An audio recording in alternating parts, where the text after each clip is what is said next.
Okay, update na naman tayo mga kaibigan dito kay Pastor Apollo Kibuloy issue.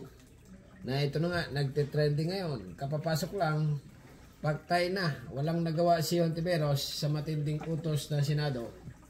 Bumaliktad na daw. Okay, ito mga kaibigan, kinampihan daw niya si Kibuloy. Ito na. Ito ang balita ngayon. Trending ngayon sa mundo ng social media. Ang di umano'y balitang Senator Francis Tolentino tila pinahiya si Senator Risa Hontiveros. Ayun mga kaibigan na pinahiya daw dahil nga ito ay nag-iimbestiga. Dahil sa di umano'y malakorte nitong pag-aakusa kay Pastor Apollo Kibuloy sa pagdinig sa Senado. Pero bago ang lahat, kung bago ka pa lamang sa aming channel, please huwag kalimutang mag-subscribe, mag-like at i-hit ang notification bell para mas maging updated ka palalo sa lahat pa ng bagong video na i-upload namin. At okay mga kaibigan, ulit ko, reaction video lang ito dito sa update kay Pastor Apollo Kibuloy. ito na nga mga kababayan, kahit tila tinutulan na ng kapwa Senador Risa Hontiveros, tila nagpupumilit pa rin na padaluhin si Pastor Apollo Kibuloy sa pagdinig sa Senado matapos ang bagong pahayag nito kung saan maninindigan nito na may kapangyarihan ng Senado na papuntahin ang isa sa mga akusado sa mga aligasyong inilatag sa kanyang committee. Dahil ayon sa Senadora, hindi raw siya mas mataas pa sa Senado, sa Pangulo at sa batas ng bansa si Pastor Apollo Kibuloy, kaya't nararapat lamang raw na sumunod ito sa ipinag-uutos ng kanyang committee. Ngunit sa kabila ng kanyang panibagong banat, tila tinabla naman ito ng kanyang kapwa Senador na tila ipinamukha sa kanya na hindi dapat gawing korte ang Senado. Ito'y matapos magbigay ng pahayag Senator Francis Tolentino na dating chairman ng Blue Ribbon Committee. Ayon sa Senador, walang karapatang magparusa sa tao dahil di umano korte ang Senado. Kailangan tama, okay? Hindi korte ang Senado, okay? Kasi nga si Kibuloy ay halimbawa nagkasala nga sa Amerika at sa Ukraine, okay? Pagdating kasi sa Pilipinas mga kaibigan, kung ano mang kasalanan mo sa ibang bansa, pagdating sa Pilipinas, useless na yun, wala na, okay? Halimbawa, foreigner, nagkasala sa Pilipinas, pag umuwi ng ibang bansa yan, ano ba umuwi ng China, hindi na yan papakalma ng mga senado nila doon. Okay? Kasi nga, nagawa niya yung crime doon sa, ano ba, sa Pilipinas o kaya doon sa ano. Basta ganon. Hindi na natin sakop yung batas ng Ukraine at hindi na natin sakop ang batas ng Amerika. Ganon na ibig sabihin siguro ng mga senador. Bakit imbestigahan pa rin si Kibuloy? Okay? Per years tayo mga kaibigan, ha? Per review, per reaction, per na per. Okay, continue lang. Nanigalang ang pangunahing karapatang pangtao ni Pastor Apollo Kibuloy at dapat panindigan ang kondisyong ito sakaling pumili siyang dumalo sa imbestigasyon. Pera lang kung may talagang may kasalanan si Kibuloy sa Pilipinas, okay? Kung sa Pilipinas siya nagkasala, ay talagang kulong siya. Kasi nga, ayan na nga, imbestigahan siya. Okay, continue lang. Investigasyon ng Senado sa mga naiulat na pang-aabuso di umanong ginawa sa kababaihan at sa mga kabataan. At naniniwala din ang Senador ang mga karapatan ni Pastor Apollo Kibuloy bilang isang Pilipino at bilang isang individual ay dapat kilalanin ng committee na humahawak sa pagdinig. Naku ay komersyal. Grabe to. Okay, skip muna natin ha dahil komersyal. Okay, sa kanyang mga kaso. At kung gusto ni Kibuloy na ituloy ang legal na aksyon sa paglapit sa Senado, walang makakapigil sa kanya. Dagpa ng Senador, huwag insultuhin, hindi igalang o tratuhin man lang siyang may kasalanan dahil nasa korte ang desisyong iyon at hindi tinatakda ng isang committee. Idiniin pa ng Senador, what we do in the Senate is investigate in the aid of legislation. Hindi tungkulin ng Senado na magkundina. Siya ay may parehong pangunahing karapatang pantao. Let's respect that right. Ang galing nito, ano? Kapapasok lang, pagtay na, walang nagawa si Hontiveros na matinding utos sa Senado. Okay?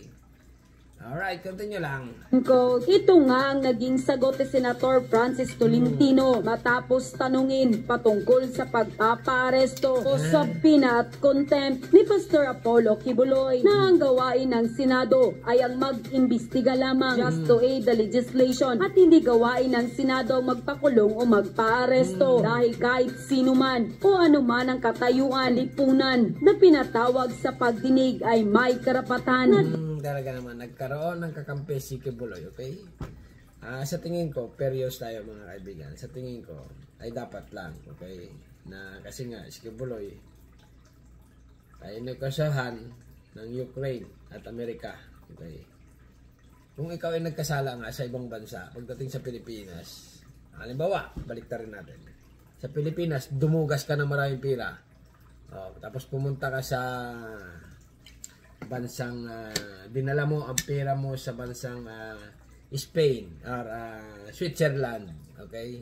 Sa tingin mo, makukuha pa kaya ng Pilipinas yon? Kasi nga, ang batas doon sa Switzerland ay iba, okay? Hindi nila tinatangkilik ang batas ng Pilipinas. Kaya lang, pag umuwi ka ng Pilipinas, may kaso ka sa Pinas. Pero sa Switzerland, wala. Okay? Doon, kahit doon mo nilagay, kahit mandurugas ka, ibig ko sa Pilipinas, nilagay mo sa Switzerland. Magulo. Continue na nga natin. Medyo naguguluhan ako. Continue lang ha. Dapat galangin ng mga senador. Samantala, hindi naman mapigilan ng marami sa ating mga kababayan na magbigay ng kanilang hinaing at komento sa mundo ng social media. At ayon pa sa kanila, dapat malinaw yan sa lahat ng committee hearings. Tratuhin ng may respeto ang mga resource person. Tama, ako na nga babasa. Dapat malinaw yan sa lahat ng committee hearing. Okay? Tratuhin ng may respeto ang mga resource person at dapat na malinaw kung ano ang inaamyendahan sa batas bago pa man magsimula ang hearing in an aid legislation. Kaya nagkaroon ng problema sa pagdalo ng mga resource person dahil alam nila na babastusin lang sila. Ganon. Okay. Tinitreaten ang contempt kung hindi makuha ang kanilang gustong information. Kadalasan naman, hearing is an aid election, grandstanding lang ang karamihan ng mga legislation. Medyo pampolitics talaga itong banat ni Tolentino na ito. Ordinaryong mamamayan, yung iba dito hindi naiintindihan. Okay? Si Kibuloy po, mga kaibigan, ay under investigation ng Senado ngayon. Kailangan magharap. Yan daw.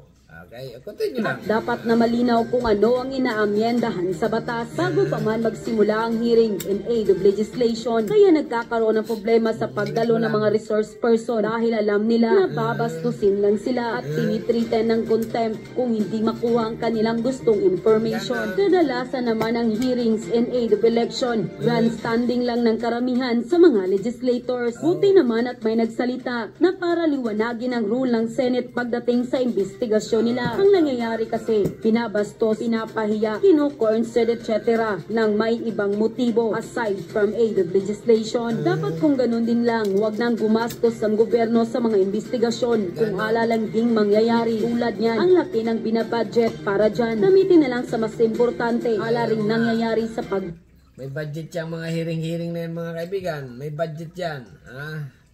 Akala ng iba wala, ngal-ngal lang ng ngal-ngal. Siyempre, may budget din yan. Dinig. Ilan na bang pagdinig ang ginawa dyan? Musta nangyari? Sayang gastos. Hontiveros. Ganon, ibig sabihin yung hearing sa PCE sa Lotto ay nagastos lang, wala rin nangyari. Alam na, wala. Si Mel Robles, kung maalala nyo, long time ago mga kaibigan, iniring din sa Senado. Kaya lang, yung PCE sa Lotto, walang nangyari. Nakanganga. Nganga ang dapat ngumanga. Pero balik tayo dito kay Kibuloy. Ontiveros, makinig ka kay Tolentino. Oh my God. Ayan Makinig ka kay Tolentino. You can learn something from him kung hindi mo alam. And also, no one is above the law. Baka nakalimutan mo. Pastor is a private person. He is not a government employee or officer who are subject to scrutiny for a failure to do their job or responsibilities. A private person is under the jurisdiction of the court who committed violation of RPC. In this case, Kibuloy is not under scrutiny of the Senate, but to the court. And tama nga naman, pastor is private person, he is not government employee or officer or subject to... Oh my God. Go. Ito na.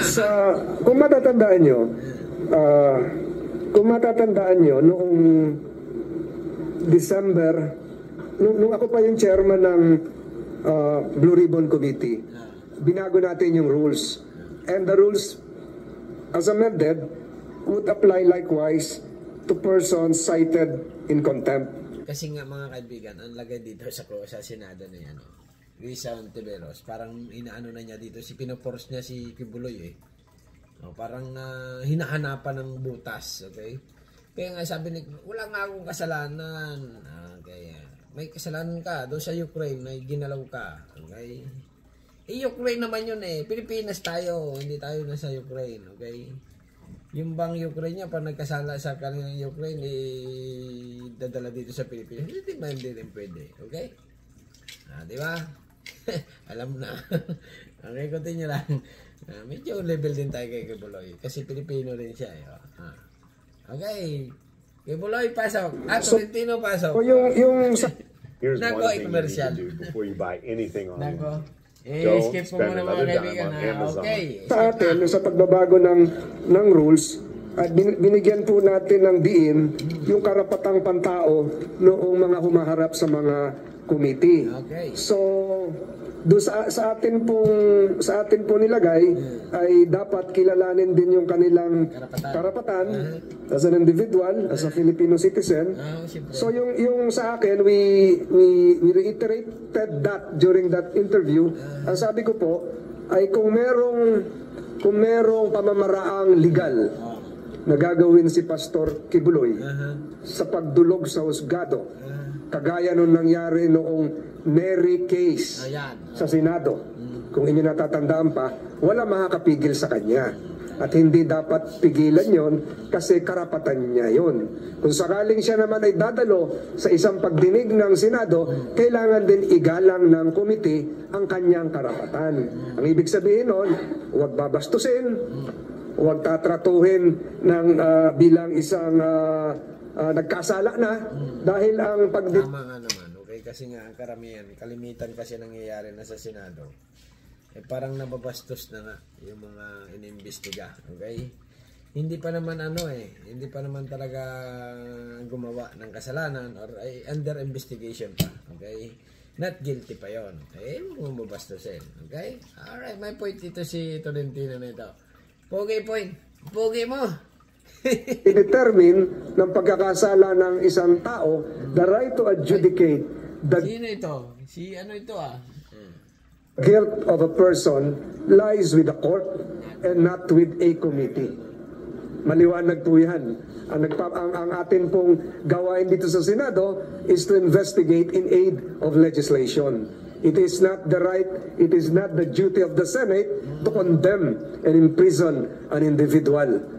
Because that individual, no matter how high nor lowly he is, has the same basic human right and the right of being, the right to innocence, etc., etc. So igalang po yun. Yun po yung sinabi ko nun. Igalang yung karapatan ni Pastor Kibuloy.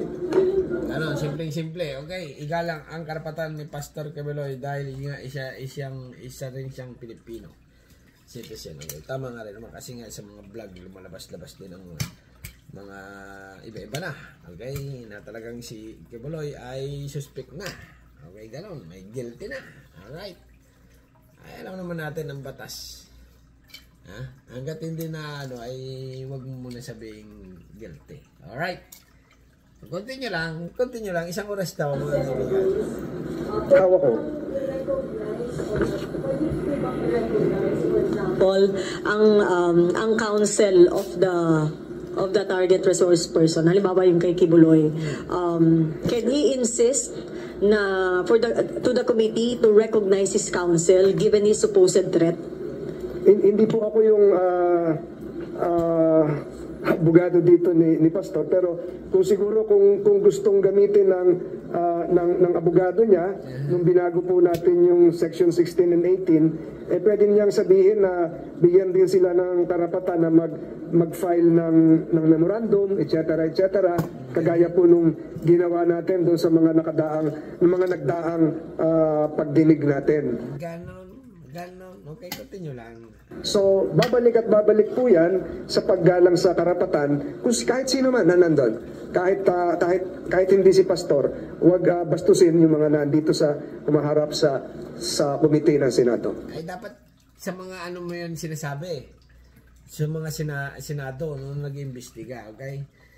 Isa-isahin mo. Okay, bago tayo magsimula ay walang bastusan. Ganon. Simple lang, ha? bago kayo magsimula ng hearing. Okay, maliwanag mga kaibigan, huwag tayong magsalita ng bastusan. Okay, kasi nga, napakabad at napapanood ng sambayan ng Pilipino. Ganun, simple lang. Sa inyo yun, kayo lang yan. Okay, continue lang ha. If the Senate heads to what Pastor Kibuloy wants, na non-appearance, would this not set a bad precedent to other personalities who would be invited by the Senate? Hindi ko alam po yung dahilan niya eh. Hindi naman ako yung... So they should be case-to-case basis? Nako, ay commercial na naman. Pangatlong commercial na ito ng... Ano ba Head ito? of marketing at a ketchup company about to use Grammarly to Okay. Correct. So, ulitin ko, may karapatan ang Senado na hilingin ang kanyang presensya, subalit yung kagaya po doon sa Nery case, kung natandaan niyo yung Nery case, pinawalang bisa ng Supreme Court yung contempt, nilist yun, yung si Romulo Nery. Ganun. Ibig sabihin malakas si Kibuloy. Kay Kibuloy din yun eh. Malakas si Kibuloy pag ganyan. Natandaan niyo na yun, yung mga bata-bata pa noon nandito nung panahong yon. So, kung natatandaan niyo yun, nakialam ang husgado, ang Supreme Court at sinabi, lifted yung contempt order. So, he can utilize that. I mean, ikarapatan naman siya eh. May abogado siya. Itong sa formally na umabot din sa court, parang ganun din. He can maximize, utilize all legal venues available to him. And no one should deprive him of that right. Bakit ito si Risa Hontiveros hindi nagsasalita? Nakataas lang ang kamay. Hindi pa nangangalay ito, nakaganon. Ay, picture lang pala. Diyos mio, Marimara. Akala ko katabi niya. Nakaganon. Parang maniniwaki ko. Okay, son of God. Pumunta. Parang tinatawag nito si Pastor Puro Kibuloy. Ayan o. Nakaganyan siya. Si Risa Hontiveros. Come on, Kibuloy. Dumalo ka na sa hearing. Ganon. Joke lang. Hiningit ko lang. Kuntan nyo lang ha. Ano pa? Wala na. Wala na. Makalimutan nyo na yung chacha. Sige. Wala na. Tapos na. Ay, yung tsatsya, wala na. Okay? Kasi nga, medyo pumayag na si Duterte. Okay? Si ex-Duterte. Pangulong parang umagri na rin sa tsatsya. Kaya lang, huwag pag-usapan yung term. Kasi ang tsatsya daw mga kaibigan, ay iba-ibang kuwan ng ano eh. Kung sa batas ng tsatsya, marami. Okay? Kaya lang, ayaw ni ex-Duterte nung pahabain yung term. Okay? Pero pwedeng pag-usapan yung mga option, ganun ganyan. Bahala na sila, mga senador sila eh. Okay, continue lang ha. Wala na. Tanungan mo na pag-usapan ba kay informal? Yung Chacha. ayun. Among senators and congressmen. Yung tsatsya, nangyari sa tsatsya. Pinag-usapan. Naging tango na. Informally. Ano ibig sabihin na informally? Hindi formal. Informal eh, oo nga, tama. Ay, magaling talaga ito siya, no? Alam mo, masaya kami kanina nung sa prior to the signing, nasa harapan ko nakaupo si BBM, o sa kaliwa si SP, sa harapan ko sa kaliwa si Speaker. So wala naman ako nakikitang Tsatsya. rift. Wala. Ibig sabihin, baka nagtango na sila. Ang alam ko ay iisa pa rin ang Kongreso, the lower house, ang daming congressman kanina. The lower house and the upper house. So wala ko nakikitang pag-aaway kanina. Ay, maganda. Yan ang magandang news mo. Walang nag-aaway sa Senado. Sa ngayon, okay? Kasi nga, sa Senado, bangayan ng bangayan, pagalingan ng pagalingan. Ako, ito, ganito, ganyan. Okay? Ito, ang dapat. Mali ka. Ito, ang dapat. Ako. Okay. Ako ang tama, mali ka. Okay, parang ganun. Okay, ay magandang balita nito ni Tolentino na talagang ang Kongreso ngayon ay walang awayan.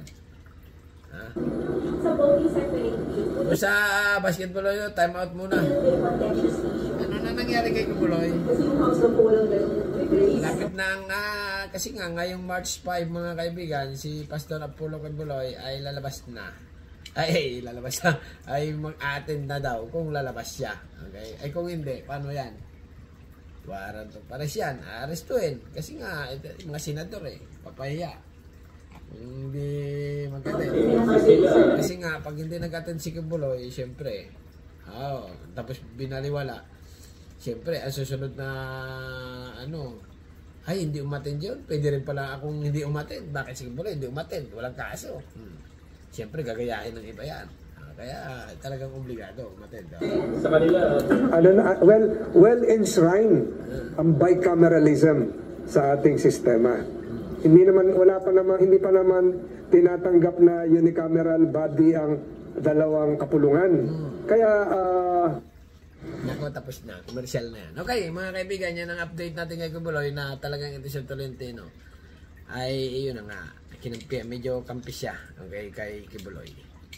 Tapos si Risa Hontiveros ay wag daw akuanin ang karapatan ni Kibuloy. Ganun ganyan, okay? Bahala na kayo mga kaibigan kasi sa oras na yata itong vlog ko na ito. Ngumalngal na ng ngumalngal, okay? Mamaos na ako. Gutom na ako, kakain pa ako. Ganito talaga pag nagbablog, okay? Ganito lang, napakasimple mga kaibigan, konting ngal-ngal lang.